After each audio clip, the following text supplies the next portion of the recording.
Okay, so tonight's talk, it's by me, the changing face of South Chingford. We've got a really packed talk. I've got 147 slides. So you'll be here till about 10:30, is that all right? Okay, we're looking at the Chingford origins, Chingford in maps from 1777. We're going to look at Chingford Hall in some depth because that sits to the south of Chingford.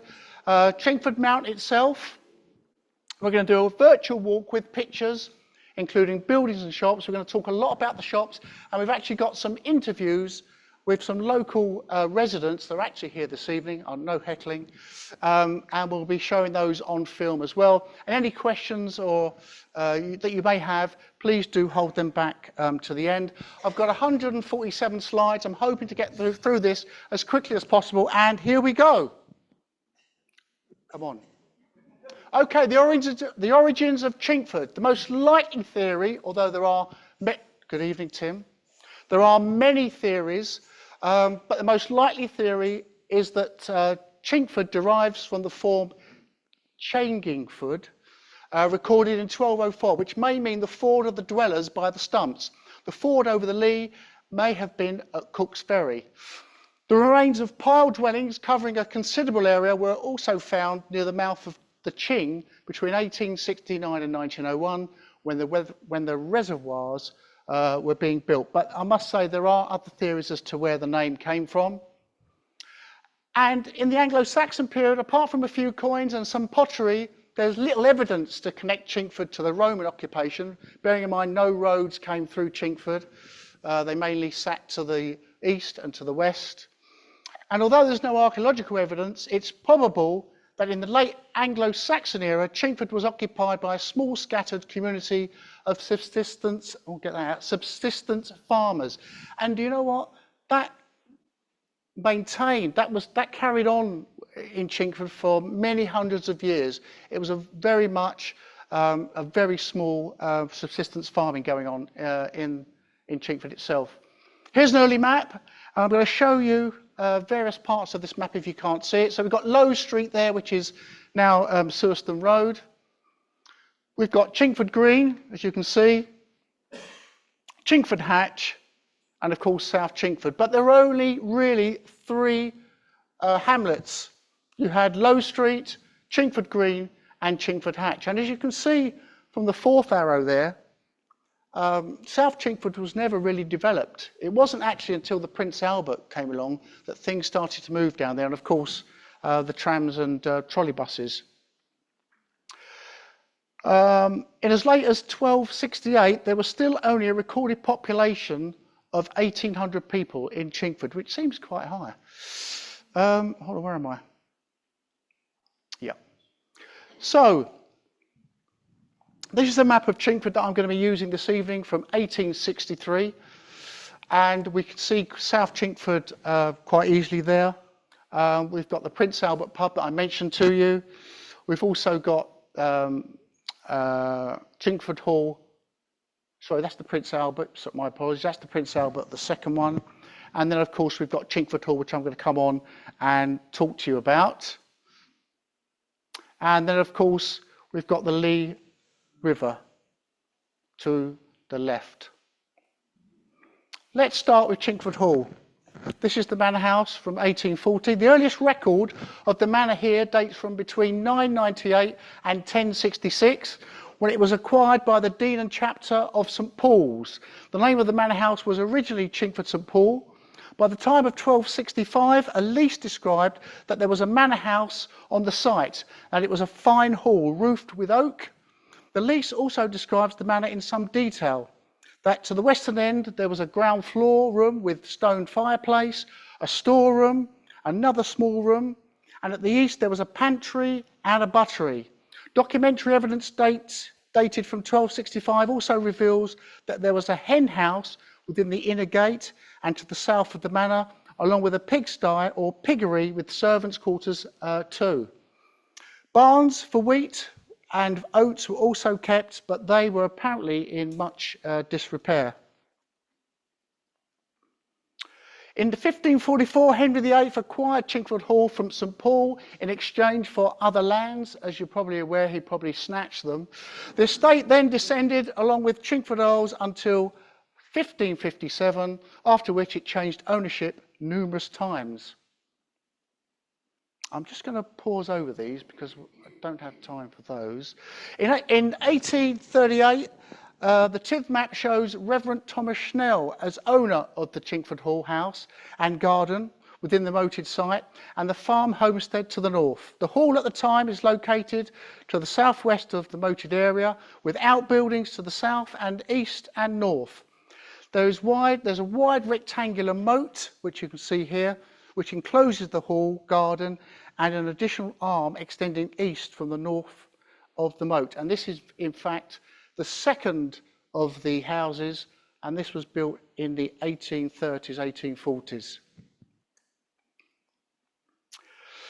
In 1843, the Reverend Thomas Snell died and was survived by his wife, Barbara, and 2 children. The whole estate of the manor of Chingford St Paul was put up for auction, but Chingford Hall, the farm and mill, were not sold. And in 1851, Mr. Humphreys occupied the hall and was farming 450 acres. So let me just tell you where we are. So we've got the farm there, that's the actual farm.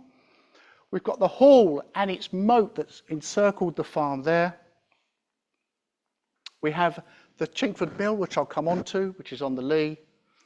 And there, of course, that is Hall Lane, or this lane here actually linked, or it used to link up until about the 90s, between Hall Lane and the North Circular. It was like a little back route that you could take, but I believe that's now closed.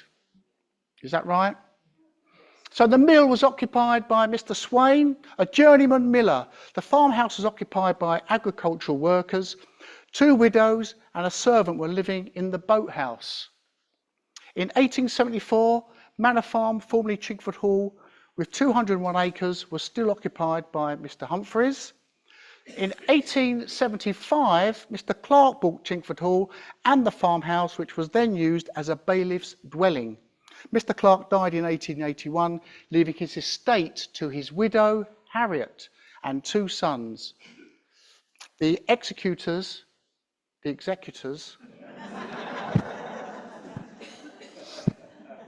advertised the farm for sale. This gives you a better idea as to how Chingford Manor stood. And I will just come on to one thing that I learnt from this research. Can you see on the bottom left there, it says toll bridge. On Saturday the 23rd of February 1878, Chingford Mill Bridge was opened free of tolls by the Corporation of London. So J.C. Lawrence Bart, who performed the ceremony, was surprised that the apparently out-of-the-way bridge in a lane that could scarcely take 2 vehicles abreast and without a house in sight should be of such importance as to warrant such a large outlay to extinguish the tolls. The utter loneliness of the situation was almost comical. The gate had already been removed by order of the freeholders, East London Waterworks Company. The person you see on the right there, some of you may know, is Charles Alcock of Sunnyside House in North Chingford. Sunnyside House used to be where approximately Woodbury Way is now. And at the bottom of Woodbury Way, there is a small house there, which used to be the gatehouse to his house, Sunnyside, back in the 1890s. Anyway, he was there to thank the Corporation of London and the Board of Works on behalf of the people of Chingford. The bridge was their principal route to Middlesex, and the toll had been a pressing burden. Charles William Alcock, as we know, was an English sportsman, administrator, author and editor. He was a major instigator in the development of both international football and cricket, as well as being a creator of the FA Cup. And I think, Joanna, you did a talk on him some months ago. It's interesting that he got involved in the community, which is really good to see. By 1896, the East London Waterworks Company had acquired the hall and the mill. And this is the mill you can see here. It's the only picture we have of it dating from that time. An officer of the company occupied the hall, and by 1923, Mr. Tolworthy had acquired the hall and the farm and was working on it until the outbreak of the World War II, albeit on a diminishing scale. Intensive building took place between the wars, and farming land seemed to become building land very quickly. A row of willow trees that lined the then Chingford Hall Lane were sold off before the war to make cricket bats in Walthamstow. Interesting. In 1922, a small company had been formed in North Chingford, I believe on the Ridgeway, which was the High Street, by Mr. Cotty and Mr. Coote to manufacture cork-based materials. They later transferred the operation to a field at the northern end of Folly Lane, now part of Hall Lane, and I'll come on to that in a moment. In 1940, the Cork Company purchased the hall and farm. The farmhouse and barns, stables and cottages were all demolished, and Americans, let me just check this, they always get involved, don't they? They're over here at the moment. The Americans purchased the old roof pantiles that covered the barns and granaries. The moat was filled in, and chestnut and elm trees, lawns and gardens all disappeared. The hall became part of the company's offices. Now this is a great photo here, taken in 1927. Let's do some clicking. Let me just see what I get here. Okay, so that's Chingford Hall Lane, as I mentioned to you before. That is the new North Circular Road, built at the end of the 1920s. We've got the mill, which was there. We've got Chingford Hall, which can be seen amongst the trees, still with its moat. We've got the Chingford Farm to the right there. We've got Folly Lane, which is now Hall Lane. And we've got the beginnings of the cork factory on the left-hand side there.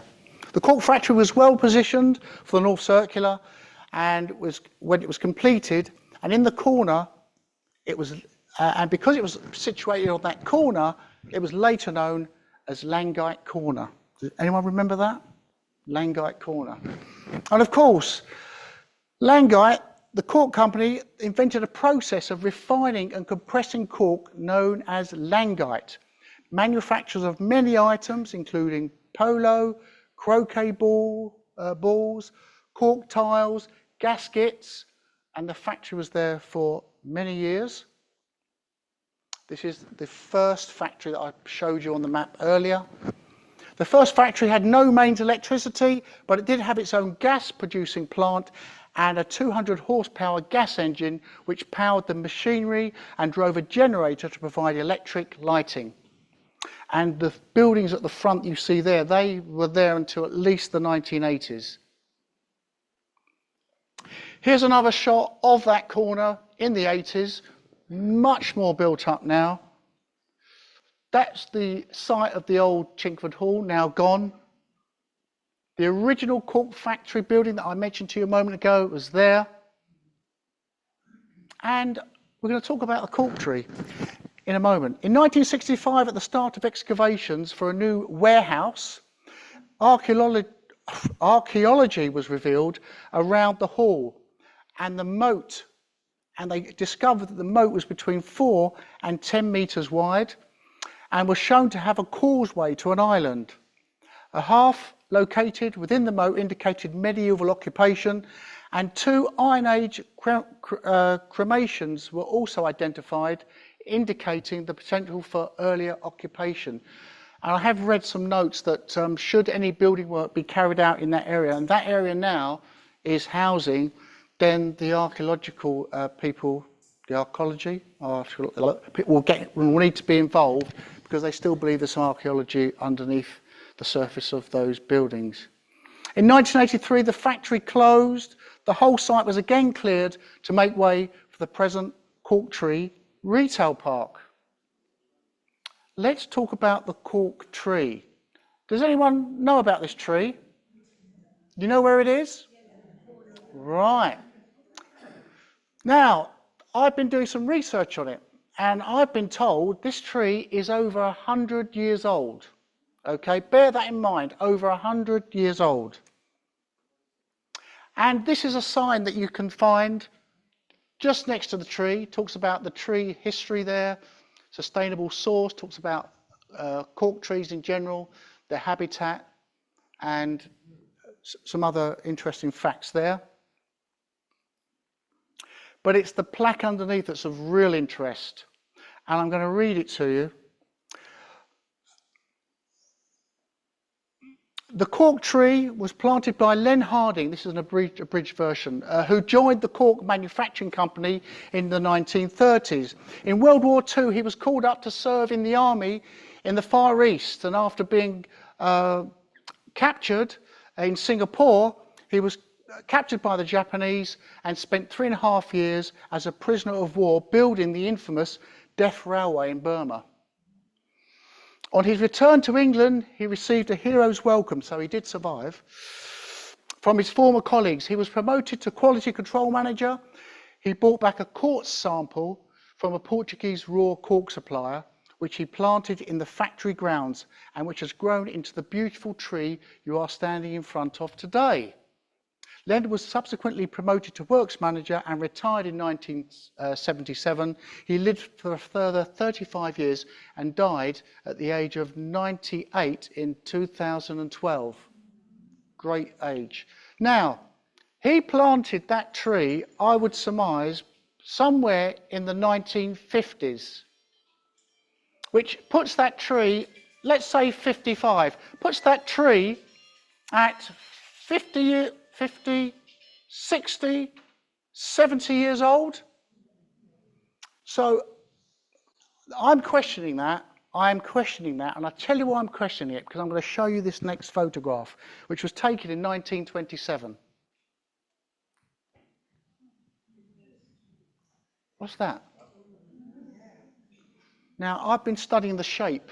I'm a bit of an anorak when it comes to trees. I've been studying the shape, and that to me looks remarkably like our cork tree. And this was at a time before the factory really took off in 1922, so I'm surprised. It could well be the sapling was planted, but they've obviously referred to this tree with regards to his memory. This is Sinclair Road here. This photo was taken from the bottom of Sinclair Road, leading to Hall Lane. And this is 1922. So there you have it. And of course, there are a couple of quite famous monuments there. I'll just show you the North Circular Road again, because I want to bring your attention to the obelisks, which sat there. You must all remember those. The Chingford Viaduct was opened in 1927. There were plaques on the two obelisks giving information about the viaduct. When in 1974 the North Circular Road was widened, the obelisks were removed and the plaques were also stolen and never recovered, probably because they were made of brass. Moving on then, so we're going to now take a trip. Let me see, yes, here we go, we're off. We're going to take a trip up Hall Lane and we're going to stop here at the Old Horde Tavern at 200 Hall Lane. And this pub was first occupied in 1937, and the first licensee was Mr. John Osborne, who later went to America, and it said he died there at the Waldorf Astoria Hotel in New York in unknown circumstances. There was a serious fire there in 1979, and there was a major refurbishment in 2001, and this is from the 1970s. Has anyone been there? Yeah, a couple of people? Yeah, there we are. Okay, let's move along. And we're going to stop here, because before I started this research, and I do apologise to you all, I didn't know who Sarah Louise Oakes was, but now I know. Louise Oakes was elected to Chingford Urban District Council in 1934. She was the last person to be chairman of Chingford Urban District Council before it was replaced by Chingford Borough Council. Chingford councillors wanted the area raised to the status of chartered borough, and in 1937 created a Charter of Incorporation subcommittee, of which Louise was a member. In 1938, Chingford became a municipal borough, and this was celebrated with the Charter Day in September 1938, and that's what we see there. The Lord Mayor of London, Sir Harry Edward Augustus Twyford, try saying that when you're drunk, arrived by horse and carriage and handed over the charter document to the Charter Mayor Councillor, George Little, and that's George at the top right there. Incidentally, George Little went on to be a key figure in the development of Chingford Day, which we all remember, yes? An annual event that took place at least until the 1990s, would that be right? Yeah.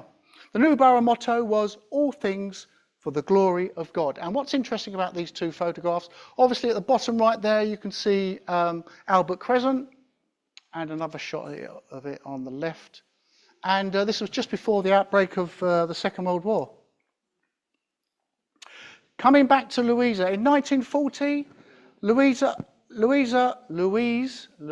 Oakes was running a rest centre in Chase Lane School, which was the main rest centre for South Chingford between September 1940 and May 1941, providing accommodation until people could be rehoused after being bombed during the Second World War. The rest centre had 8 helpers as well as Louisa, and she was elected as an alderman of Chingford Borough after the war. Ever since 1922, Louisa and her husband Ernest cherished the dream of an adult centre in their back garden. Their back garden goes right back. Louisa Oakes, their dreams came true, and an adult centre was created in 1953. Louisa Oakes died in 1963 at the age of 75. She and her husband donated their home and the acre and a quarter of land on which it stood to the Essex County Council. On that land, a drama group also erected some buildings for performances. Is Stephen Smith here this evening? Stephen, I'd like to thank you for highlighting Louisa to me. It was great to do the research, and thank you very much for your help in getting this together as well. Stephen was appointed the first head of the Louisa Oakes Adult Education Centre in 1982. By that time, it came under the control of the Education Department of Waltham Forest Council, but was intended to have some independence of status. And Stephen, I understand you took retirement in 2000. Did you get a gold watch? Okay, and this is the photograph taken by Sue Clark. I think that was in 2009. And this shows it ready to be demolished, sadly. And we've got another photograph here showing just before demolition. And in fact, this gate to the right there says, I think it's L. Oakes and E. Oakes, and that relates to Louisa and Ernest, her husband. And that site now is accommodation for, it's just normal residential accommodation. And that's the house that they lived in, which has obviously been demolished now. And this was taken in 2012. So let's move on up Hall Lane. Yep, here we go. Until we arrive here, a photograph I found from 1910 showing a parade of houses on Hall Lane. But I wanted to show the stark difference between then. Oh, and by the way, that is the Prince Albert pub, as you can see in the distance. How things have changed. Look at that traffic.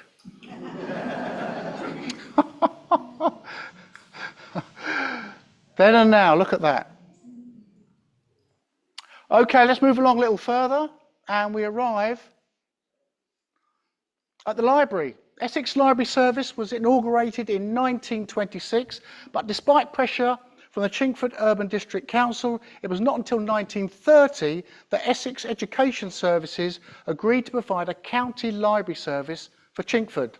A number of proposals for a site were found unacceptable, and finally it was decided to erect a library and a treatment centre on land owned by the Good brothers in Hall Lane. The official opening of the new library was in March 1935. In 1965, the library became the property of the London Borough of Waltham Forest, but it closed in 2011. But we've got a community library, I believe, on Chingford Mount Road. Is that right? Yeah? Let's move on a little further. This is a photograph of Hall Lane looking down towards the away from the mounts, in other words, looking east, essentially. Again, I wanted to highlight the fact that how Chingford has changed so much. Is that we call it the changing face of Chingford. This is 1910, and this is it now. So we've got Sainsbury's now sitting on the left flank there, and that's a contrast, isn't it, to the 110, 115 years ago. So this is Sainsbury's on Chingford, 13 Hall Lane, opened in November 1974 and was built on the site of a former open-air car park, apparently. Okay, so now we're going to reach Albert Crescent, or are we? Can anyone tell me what we're looking at? Old Church Road, from where? The Mount, the bottom of the Mount. So what's the road to the left called? Hall Lane, that's correct. There's no Albert Crescent there. It's 1925 now, and this is an early photograph and just demonstrates to you how things have changed. It was all residential, all the way up the hill, both sides of the road.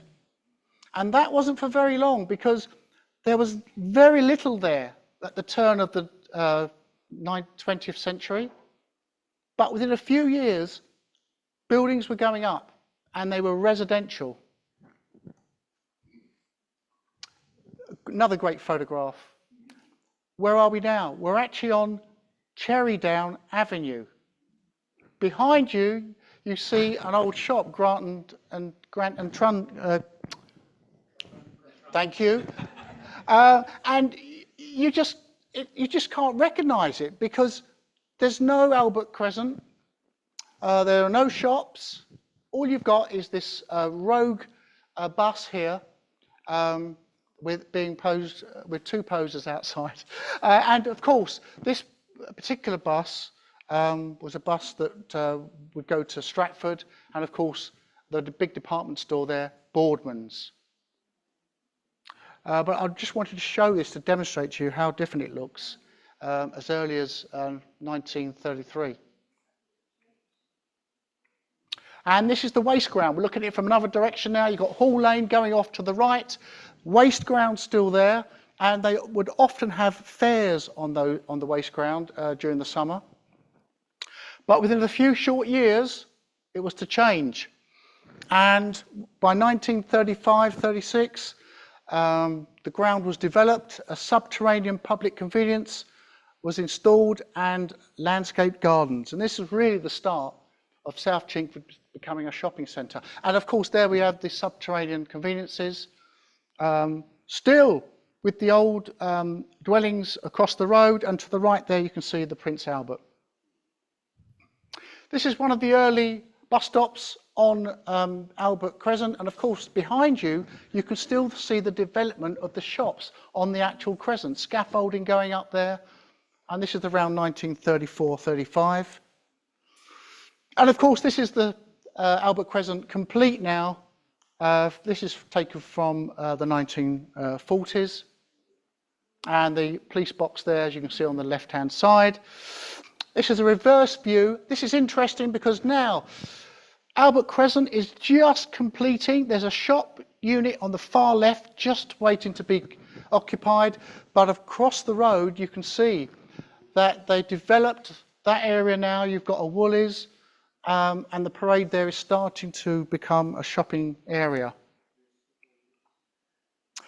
I want to bring your attention to these two buildings in Albert Crescent, because they were put up in the 1930s, and They were built in an Art Deco style, and one features a clock and one features a barometer manufactured by Short and Mason of Walthamstow. The company was established by Thomas Watling Short and William James Mason in London in 1864. The business was located initially at 40 Hatton Gardens, producing precision measuring instruments including barometers and compasses. They became leaders in their field of barograph design. In 1910, they moved from Hatton Garden to their new location in MacDonald Road in Walthamstow. In 1958, the business moved again to Wood Street, and in 1969, the company left Walthamstow and, after merging with Taylor Instrument Companies of Leighton Buzzard, Bedfordshire, a subsidiary of an American company called Cybron Corporation. And what is interesting is that I hear lots of people getting in touch with me because despite being overhauled many, many times, it appears that the clock and the barometer are often telling the wrong time or they're broken. And I know the council's tried very hard to get them restored. And you can see to the right there all the different products that Short and Mason produced over their time. I think it was also subject to a radio program, I believe, a couple of years ago. So the Prince Albert, this is it in 1905. The pub dates back to at least 1859 and remained a landmark at that junction until the 1970s, when the whole site was redeveloped with the supermarket and car park above, as we know. The electric tram is on its way to Leabridge Road, and the trams terminated just here for many, many years, up until the point when Albert Crescent was built. The crossroads near the Prince Albert are sometimes called the Albert Crossroads, but in the 17th century they were known as the Four Wants or Four Want Way, and want from an Old English went meant away. So there you have that. This is the pub that was rebuilt, I believe, in 1932, and this is it featured in the 1960s. And of course, it was rebuilt once again, knocked down in 1971. Bishop's Supermarket was built, then it was divided into two shops. One is now, I believe, Superdrug and Iceland, is that right? And this is the pub. Now, I believe Prince Albert's had a name change, or it's certainly something else now, am I right? Yeah, so I don't think the name Prince Albert is any longer, which is a shame, really. This is Albert Crescent showing some trolley buses, and I believe they operated on the Crescent until, John will correct me if I'm wrong, 1960. Lovely. Yes, that's correct, and someone's going to explain that to you very shortly. The Odeon Cinema was opened in 1935 in South Chingford. Did anyone actually go to the cinema? Yes. Fantastic. It was noted for its Art Deco lines, dominated by a tower, and said to be the best example, other than the Odeon Leicester Square, of Andrew Mather's rather brash but highly effective approach to Odeon design. The film showing is Shirley Temple in Bright Eyes from 1935, and of course Shirley Temple was the first child actor to receive an Academy. This is the interior. We've got the auditorium there, and of course the foyer. The foyer contained the pay box where the tickets were sold and stood in the centre of the foyer with the staircase leading to the auditorium and the gallery. And this is a last view of the cinema, because I wanted to point out the shop just to the left, to the right there. It's actually called Maynard's Sweet Shop. Do many people remember that? Yeah. Obviously you went there first, then you went into the cinema, yeah? Got you. I understand. Okay, I've got a short video here. Watch this. If it works. And gentlemen, this is R.E. Jeffrey, talking reporter of Universal News. I have been granted the privilege of lifting my voice in this delightful new theatre to congratulate Mr. Oscar Deutsch, his associates, and the people of Chingford on creating and acquiring such an excellent addition to the amenities of the district. May the manager and staff have every success with their charge, and you, the indispensable public, every pleasure in your regular attendance. And now for my work and your play. There you are. Very interesting. You can find that. And gentlemen, hold on. This is R.E. Jeffrey, talking reporter of... Came up twice. Okay, so I'm going to keep the shops. I'm trying to get the shops together in one section. So let's just move down Chingford Mount Road. I'm mindful of the time as well. I've still got a number of slides to get through. So this is Royston Parade on Chingford Road, going down towards the Billet, now called Chingford Road since 1923. And this was taken on the 22nd of June 1911 or thereabouts to celebrate the coronation of King George V, and there's his wife up there, Mary. This was an important dress for one large service industry, and that was the Westcott's Laundry, with the laundry behind the parade. At that time, there was also a china and glass retailer, a fried fish shop, a plumber, confectioners, grocers, hairdressers, a newsagent, no nail bars.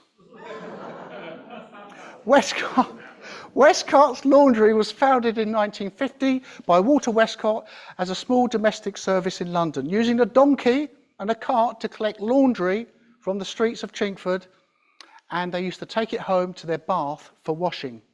The business, named Essex County Laundry Limited, grew into a large laundry empire with multiple brands and lots of factories everywhere, and I believe they're still going today, not in Chingford. Is that right? The laundry closed here in 1987, and the 1.5 acre site was developed by Barratt Homes in partnership with East London Housing, and they created Broad Oak Close, which is a residential area now. Is that right? Yes? Okay, just this is another shot from the same scene in 1914. I just wanted to make you aware. You can see, if I click, just there's a sign. Does anyone know what that sign says? No, it's hard, isn't it, from here?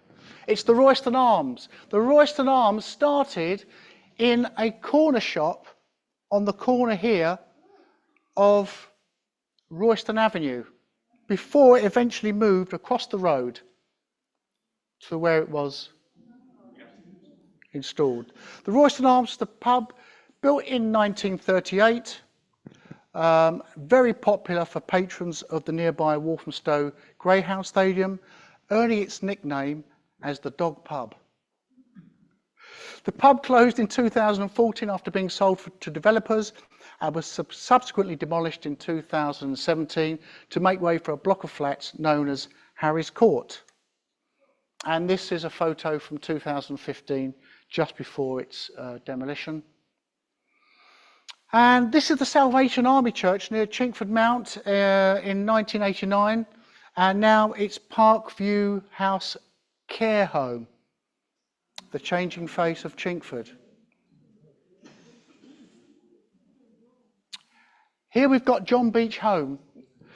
Mrs. Beach left a house in Chingford Mount Road for use as a holiday home for poor women and girls. It opened in 1937, but it's now been converted to residential accommodation. And you can still see that building there today. That's all I have on that, I'm afraid. A couple of other businesses on the road. We've got Hampton Garage. This was a petrol filling station and service station, and they were on Chingford Mount Road. But the garage was pulled down in the late 90s, I believe, and it was replaced by Kingswood Court. And let me just see if I've got a shot of that. No, I don't. The second garage, this was Alan Briggs, founded after the war.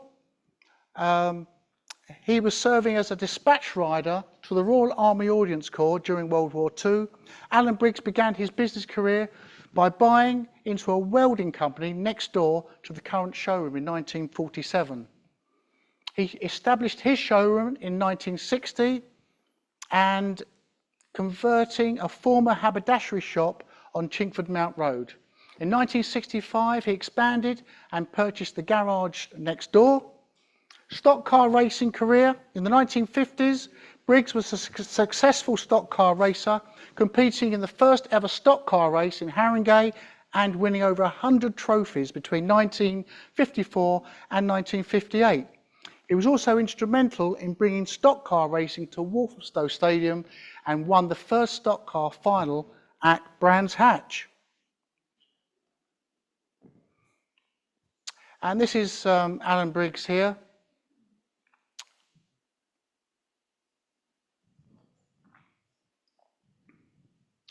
And the Briggs family had a historic tie with Walthamstow Stadium, having moved to Rushcroft Road in 1927 with his mother Elizabeth and father Harry.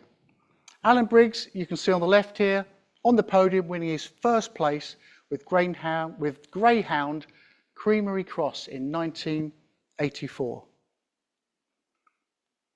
And here he is, participating in the London to Brighton veteran car run with his wife Margaret between 1973 and 2008. Very active life he had, and but sadly he died in 2015. And there's the comparison now. And Alan Briggs is still going as a Hyundai dealership, I believe. Does anyone recognise this? The Brambles. Yeah, we all know about it, don't we? The Brambles, originally built back in the 1880s, a nursery business. It was started by Herbert John Brown, 1876 to 1949, and it was called the Castle Nursery, and that was given to a folly that was in the back garden. Herbert's son, the Reverend Herbert A. Brown, 1905 to 1988, came back to work at the nursery in 1922 after studying horticulture in Holland. He returned to England to work at the nursery. In 1928, the nursery land was sold for building development. This is not present time. This meant that Herbert Jr. had a secure source of income, and through great enterprise, he managed to acquire a small part of the nursery land and some greenhouses from the developer, enough to build him a specialist fuchsia cultivation business, the first in the UK. Margaret D. Brown, Herbert's junior sister, was born in 1924 and married James Slater in 1951. Margaret was always active in the fuchsia world and was a member of the British Fuchsia Society for 46 years, serving as vice president and president. She is even commemorated by a couple of fuchsia cultivars. I imagine that's cultivations, yeah? Cultivars, yeah? Thank you. And they were named after her. She wrote up the history, after her brother's departure in 1938, of their fuchsia business in the 1980s. The business was highly respected, although always a low-key affair locally, with the bulk of the sales being done by post, although people came to visit from all over the world. Bear with me, please. Sadly, Margaret died in 1992. And this is the folly that I mentioned to you on the left. But we had an inquiry from someone that Joanna, you spoke to, a guy called Mike, who had visited the back garden and managed to take these photographs. And it was first thought that Chingford had its own medieval castle. But that wasn't the case. Sadly, the Brambles faces an uncertain future today. I'm not sure where we are with it, but we did try to get hold of Mr. Slater about 5 or 6 years ago via correspondence, but he never actually replied, and I believe he moved away from the premises soon after that. Moving on. Okay, we're in New Road now, 1931, and Larkswood School, founded in 1906 in the South Chingford is the South Chingford Council School. It moved to its current position in New Road in 1908, and it's had a few name changes over that time. It housed secondary pupils until 1931, but from 1942 it was known as Larkswood County Junior School and Larkswood County Infant School. It later became known as Larkswood Primary School before its merger with the Lyme Trust in 2015. Did many people go to that school? Yes, some of you? Yeah? Harry Kane? The new Larkswood School opened in 2007, brand new school, rebuilt, by Leslie Phillips, who was a former pupil back in the 1930s. His family lived in Middleton Road. He was born in Tottenham in 1922 and died in 2020, aged 98. His catchphrase was, ding dong, and hello. There you are, you see.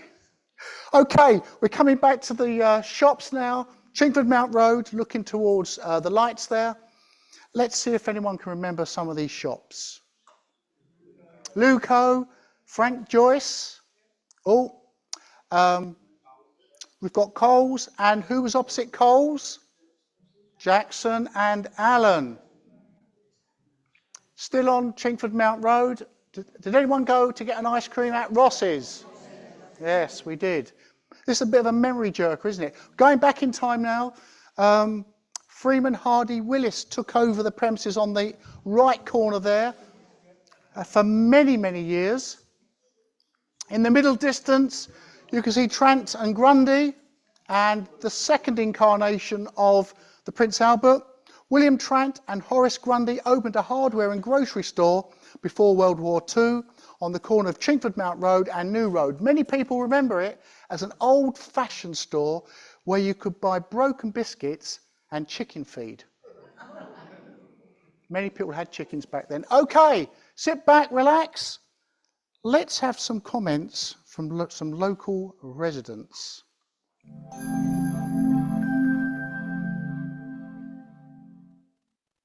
Hi there, my name is Brian Smith.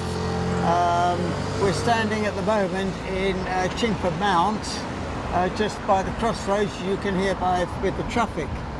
I live roughly in Chingford, probably during the war, after the war, and until such times I got married, when we in fact still lived in Chingford. We moved to Sinclair Road. And now we don't live, we live further out now. It's very interesting coming back and seeing the changes that were here, because just over the road there was Mount Sports that we lived above. And it was very, very good at the time, because you could look out the window and see the trolley buses coming past. And if you are one of those anoraks of the day that liked trolley buses and buses, it was a good place to be, to get numbers and such like, find out what's going on. But also the shops have changed. Barclays Bank, I notice, has gone, but I can't complain about that because we've lost our one. And on the corner here where the British Heart Foundation is, that was Johnson Grundy's. Two shops, one was grocery, one was hardware. And an interesting story was that because Larkswood Swim Pool is up the road and people got off the buses here and walked up New Road, there used to be a guy selling ice cream and such like, big chest. He sat there all day, Saturday and Sunday he was there, because the people that went to Larkswood Swim Pool, which of course is not there now, so I'm told. Other interesting things, there was a Rozz's ice cream place up here, there was a bakery. On the corner here was a shoe shop, whose name is Freeman Hardy and Willis. Freeman Hardy and Willis. And really, I'm amazed by the big change in shops, and of course what they're selling.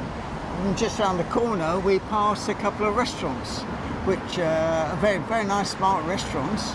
And of course, after we left. What's it called? The pub over there? The Wetherspoon? Kingsford. The Kingsford. Yeah, that was introduced, so it really has changed here. And of course, if you look across to the what used to be the pub, that has obviously been pulled down, and Iceland has taken over and put a nice car park there. A very busy place. The main point about our living here was that Evans, the greengrocer, was over there. My father was the manager of Evans, and hence why I would say he started as a young boy and worked his way up, and he used to run the shop. The shop was very interesting because instead of like this one here in front of us where you walk in, it was all sections. You had the fruit, you had the veg, and you had the salad. And you just went round the three. It was very spacious and very, very busy, especially at holiday time. The church behind us is the St Edmund's Church. It is in fact where my grandmother died at some sort of social that was going on. But the main reason for mentioning it is because I used to sing in the choir until the vicar found out that in fact I wasn't christened in the Church of England. I was in fact had been dedicated in the Salvation Army, which is just further down the road here. And he objected to that, and basically I was told not to come back. So that's a bad story, but what was useful out of that was that I joined another choir, which was, dare I say, a lot more profitable. I can add a little bit there, Gary. I was baptised there in November 1940 when I was coming up to 6 months old, and the certificate my mother has written, taken baptised between raids, because it was just after the Blitz. Some great contributions there from Brian and John. Let's move on. Okay, I'm going to push through a lot of these photographs now. You probably have seen them before. Another shot here of Albert Crescent, as you can see. And of course, Old Church Road. These are all from the 1930s and 1950s. We've got Finlays, we've got Woolworths, we've got Boots, and Burton's on the left-hand side there. See that? There's another shot from 1955. Should be all memory provokers here. Another shot of Albert Crescent. I put this in just so that we can include the trolley bus, but also we've got Evans, we've got FC Dyson the butcher, and we've got Lists, which you can't see on this side, but it's on the other side of the road, the bakers. And let's go back to the dynamic duo.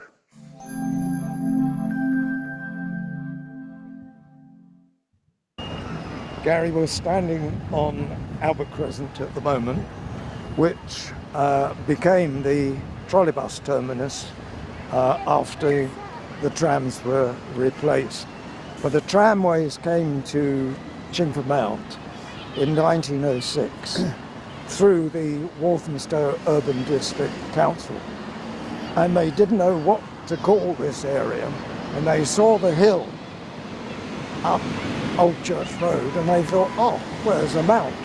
So from that time onwards, the destination of the trams always had Chingford Mount on it. London Transport took over the urban district in 1933, and the intention of the London Passenger Transport Board was to replace all trams by trolleybuses by 1941. So in 1937, the tramway terminus used to be at the junction outside the British, what was Tranton Grundy's, now British Heart Foundation. In May 1937, the trams were replaced by trolleybuses, and there were 3 of them. 6 697, 687 and 699. There was a tram that went to Liverpool Street, the 57, but that wasn't introduced until 1939 when they replaced the trams in Leabridge Road. The trolleybuses used to, at the moment, the buses terminate anti-clockwise, but the trolleybuses terminated clockwise. And we're standing on a site where, during the war, there was an air raid shelter here, and where this obelisk was the air raid siren itself. And beyond that were the public lavatories, which was very handy for the transport staff, together with anybody else who had the need. And there was a ladies' and there was a gentleman's, and there was somebody in there that looked after the lavatories themselves, cleaned them and did whatever. Behind us, Gary, where there is an empty building, was Woolworths. And Woolworths came here about 1935 as the threepenny and sixpenny store, which was actually on the fascia of the Woolworths sign. And all the kids used it because we could get sweets in there, and it was a general purpose store. You could get practically everything. And we kids used to come out of school, used to come down here, and then we were allowed, if we'd got enough pocket money, to buy some lollipops or something like that.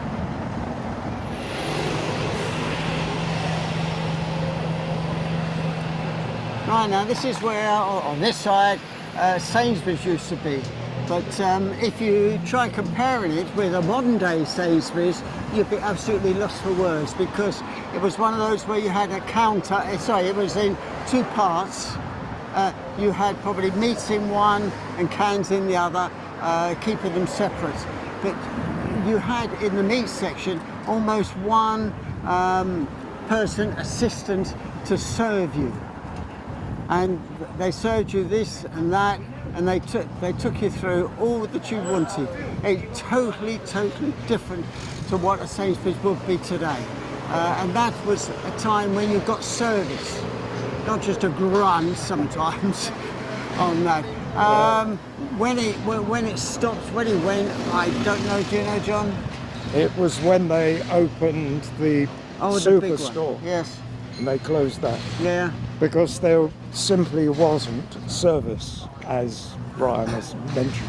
But the other thing was that the assistants couldn't take the money. They gave you a chip, and the cashier was at the back of the shop. Correct, yes, yes. So, yeah. And then they kept the things separate. And I remember going in there and my mother ordering half a pound of butter. And it didn't come wrapped up. There was a slab of it, and it was cut. And there were a couple of patters. And they used to pat it into shape, then cover it with paper, and that was your half a pound or pound of butter. Okay, some more memory joggers for you. People remember Stitchers, Chingford Utility Store, Escott's, Star Radio. All familiar names, aren't they now? And you can see how the high street changed over that period. From the 1930s onwards, the dwellings gave way to parades of shops. Templeton Avenue is on the left-hand side there. We've got Mac Fisheries, someone mentioned Mac Fisheries, and Phillips, I think, again, another electrical store there. Looking north towards the church, Old Church Road, this is from the 1950s. The shop names may have changed over the last 70 years, but many are still remembered. Lillian Skinner shoe shop on the left. That was started in 1851 by Thomas Lilly in Wellingborough.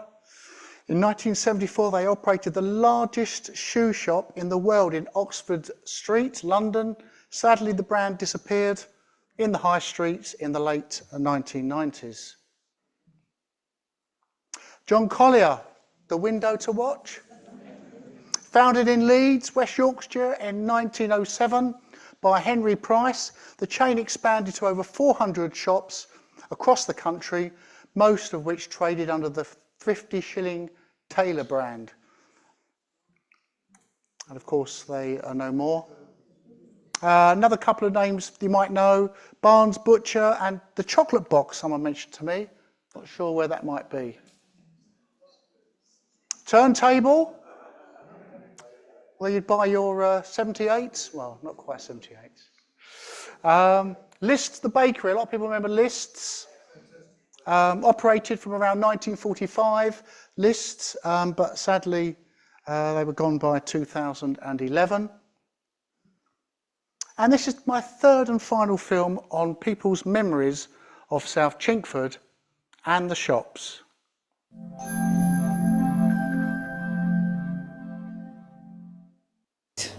In the 60s, we had 7 baker shops in South Chingford. Yeah, there was Liz. Liz had 2 shops. Swiss Lodge, which became a pet shop and is now a coffee bar. ABC Bakers was up the other side of the lights.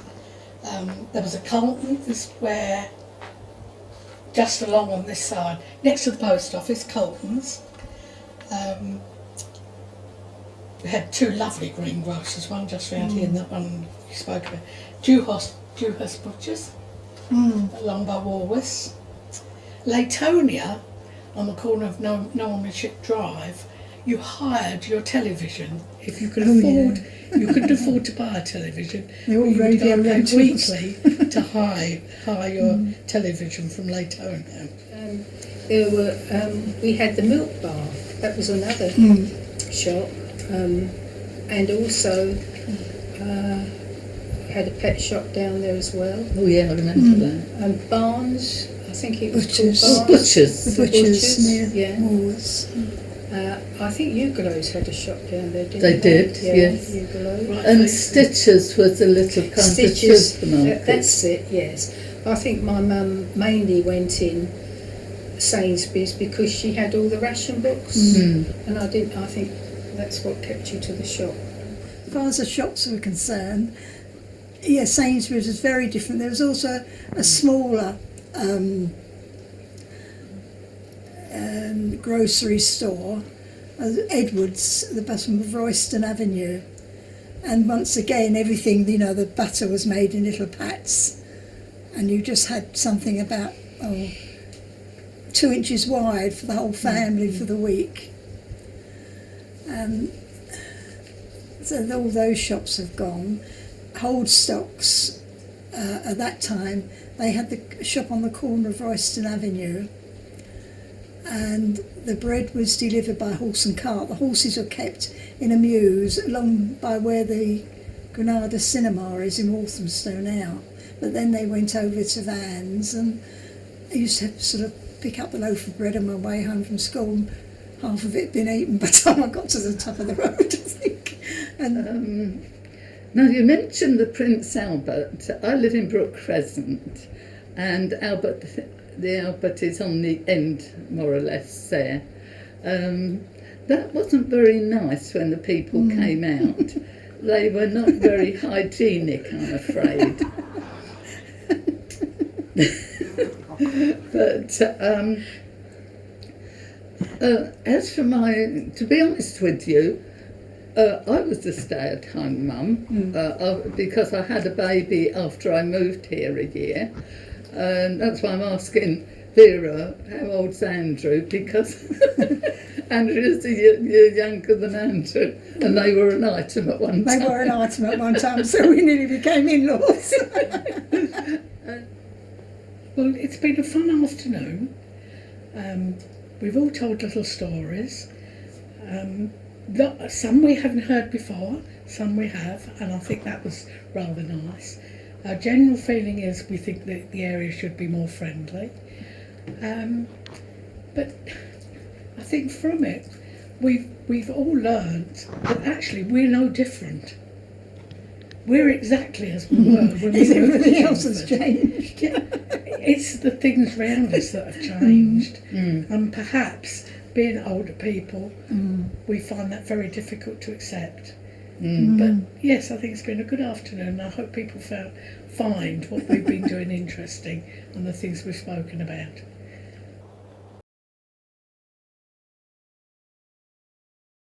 I was actually at Grace's house for about 3 or 4 hours, but I managed to squeeze it into 5 minutes. I've done well, didn't I? They were talking about everything. It was fantastic. Thank you very much. Okay, how are we doing for time? Yeah, we're nearly there. 112 left.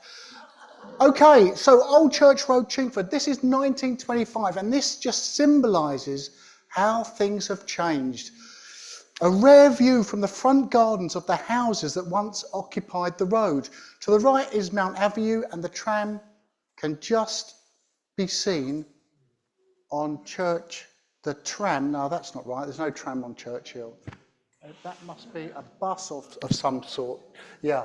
But this is indicative of what Old Church Road used to be like. Houses with fronts, but within 30 or 40 years of these houses being built, they were swept away again in favour of shops. And this is the scene today, look. The changing face of Chingford.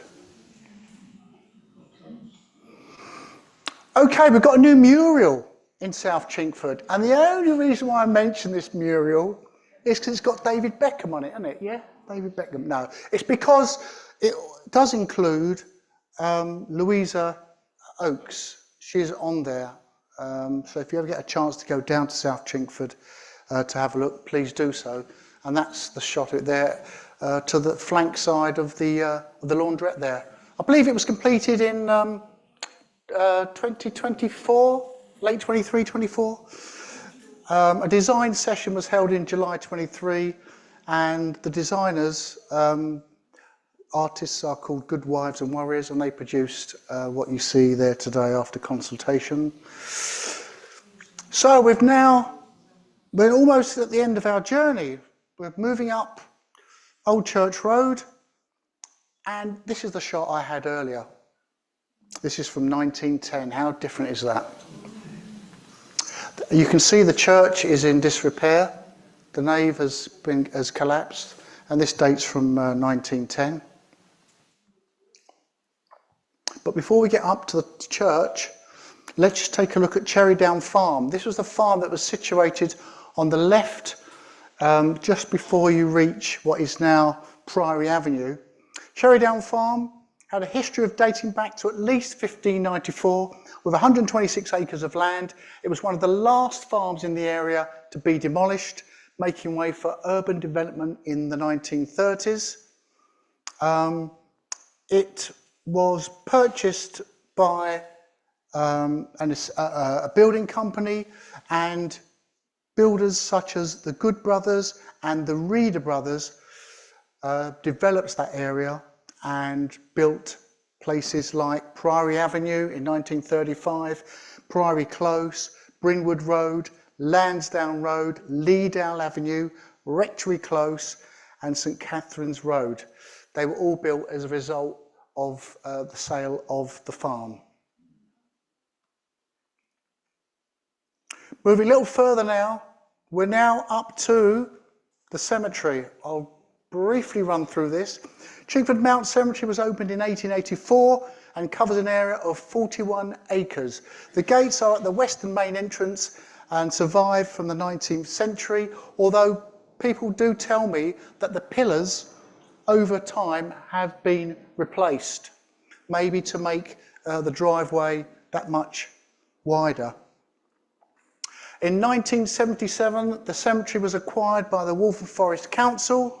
Planning permission has been granted for the construction of a new crematorium to be built inside the grounds of the current cemetery. I think that's still in consultation, is that right? Yeah? Sorry? It's being built now, is it? Okay. Okay. It's being built, but there is an objection of the residents. Right, okay. Here's a view of the cemetery. Of course, it does house a number of notorious people like the Cray twins and other family members. It also contains the graves of several other notable individuals, including sculptor John Bacon, the actor Leslie Phillips. The cemetery includes the war graves of 139 Commonwealth service personnel from World War I and 182 from World War II. And does anyone remember the chapel? What a beautiful building. Sadly, it was left to a ruinous state. And of course, when the council took over, rather than repair it at a big cost, they demolished it. Yep, in 77. Here's a view looking down Old Church Road in 1966. Credit to Jim Wyatt there. Let's come on to a bit of history that I know little about, but I'm gaining a lot more. Chingford Mount was called at one point Caroline Mount, as you can see on the map there from the 1880s.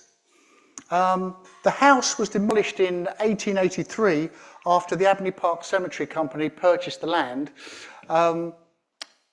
But let's just talk a bit more about the history here. That's the Caroline Mount there. It's a fascinating house. This is a drawing loaned to me by Tim Vanderhoel. Thank you, Tim. It's a very old house, noted for its numerous small windows, as you can see there on the right. Admiral Arthur Hamilton married Caroline, the only daughter of Colonel William and Isha Cook. And when he acquired the property, he changed the name in her honour to Caroline Mount, or Mount Caroline. He is recorded as an occupier from 1934 to 1936. In 1884, most of the land was purchased by the Abney Park Cemetery Company, as we know. The trees mentioned in the sale catalogue are shown on the 1870 map because the main east-west avenue of the cemetery, and I'll show you that picture in a moment. This is evident.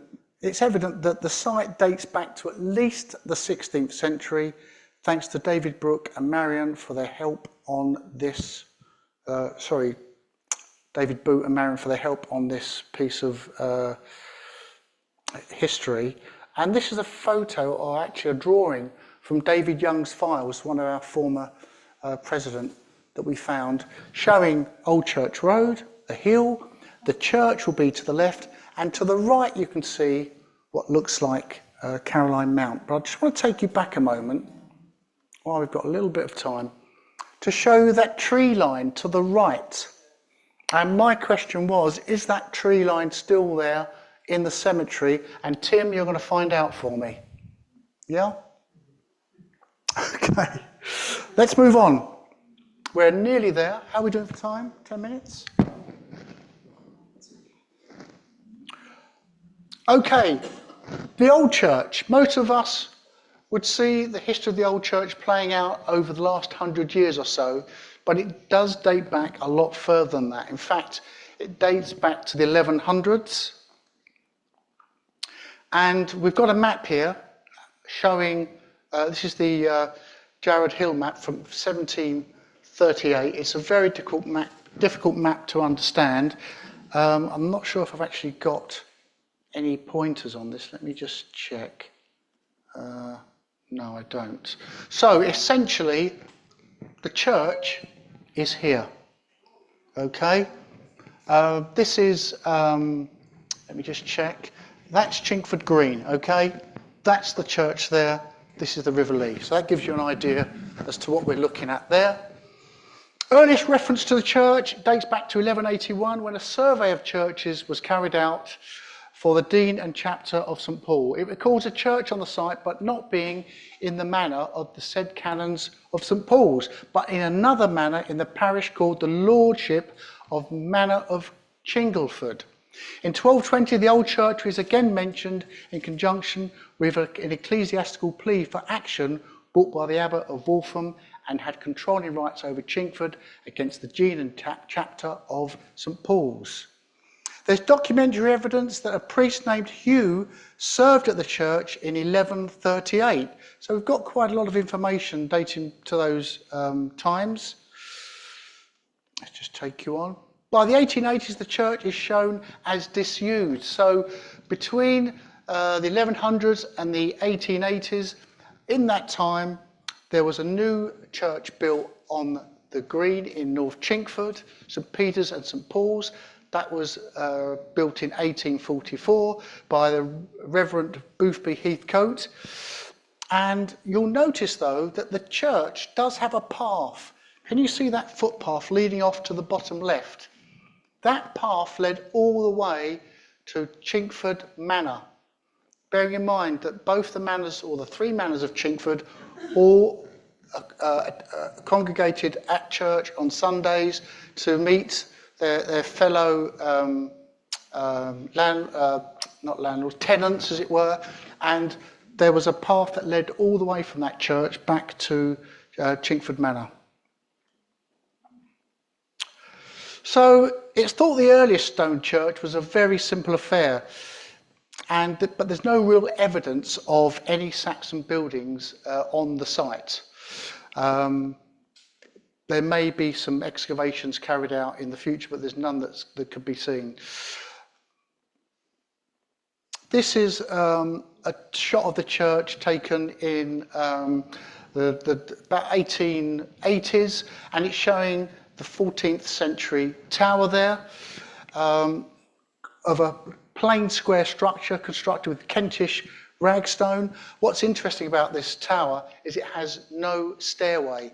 It only has a ladder to take you up from the ground floor right to the top. And I was a scout leader for 10 years at this church, from 2000 to 2010, and the Cubs always wanted to go up into the tower. And we had major problems trying to get them up there, but we managed it, and you get a great view over Chingford, but also over the Lee Valley.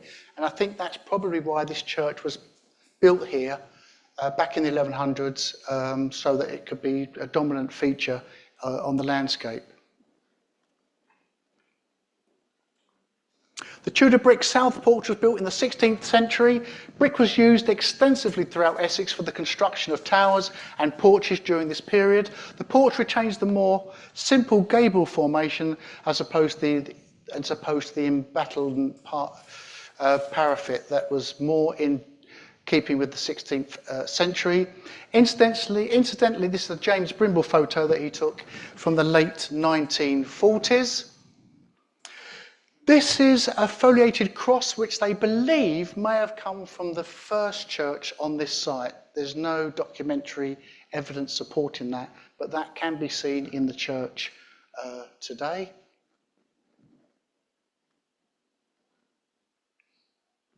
Here's an interesting photo. This is the north wall, the chancel. This is a photo on the left taken from 2020, and on the right from 1921.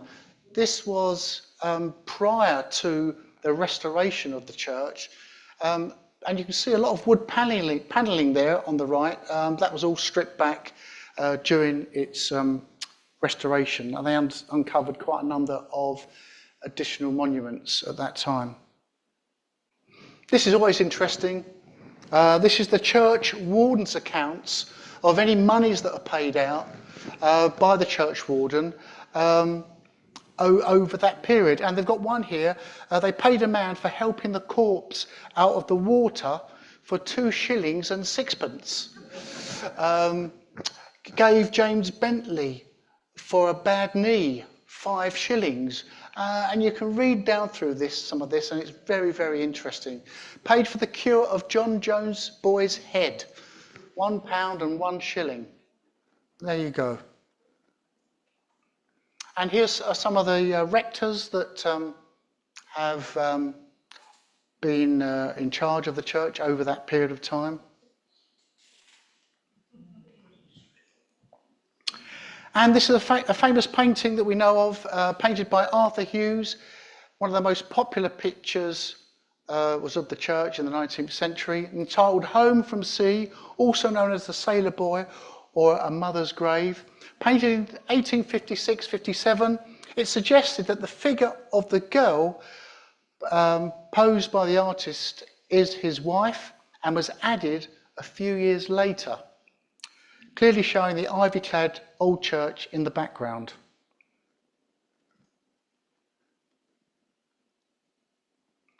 This was a photograph that came to us by Tim Parnell. He got in touch about 4 or 5 years ago. The subject is sitting on a wooden grave marker or memorial board. These boards were often used instead of headstone, and they would run the length of the grave and inscribed accordingly. With the help of Diana Kennedy, the inscription says, "To one Thomas Smith, who died March the 16th, 1815, aged 34 years. The downside about a wooden marker is that it perishes. And unfortunately, we have none that survive, which is a great shame, really. This is an interior shot of the church just prior to the nave collapsing in around 1900. They've basically bricked up the chancel and are still using it occasionally, and they put a door on the front of it to protect it from the elements. And the roof collapses in 1904. But the church itself remained a very picturesque spot for cyclists and walkers to come, picnic, take photographs, and paintings. Lots of paintings in Chingford still of this church. Very, very photographic church, especially when it had the ivy over it. This is the rare photograph from inside the church after the nave collapses, and a couple of school children or children there just looking around the church. By the beginning of the First World War, and with the growth in population and the encroaching housing, it seemed sensible to consider rebuilding the church. A fund was set up to raise £6,000 for the church's restoration. Louisa Boothby Heathcote, the younger daughter of Reverend Boothby Heathcote, made it possible with her generous donation for the whole amount. She wished it was called the Jewel of Chingford. Reinstated in memory of her family, Louisa also contributed a large sum of money to the restoration of the original bells, previously removed to the new church. And here are some of the designs drawn up by a local architect to aid the restoration. And there's a photograph here of that restoration taking place in the late 1929, early 1930. And this is the church today. In 1935, this shot was taken, and they've got new cut windows to the left. And that's the church as it sits today. The church has stood the test of time for over 1,000 years, and we are sure it will last another 1,000. And I'd just like to thank Marion Fox, David Boot, and Sue Clark for their contribution. Also on film, Brian and John, plus Grace, Joy, Christine and Vera. Thank you all very much, and thank you. That's my speech over. Thank you.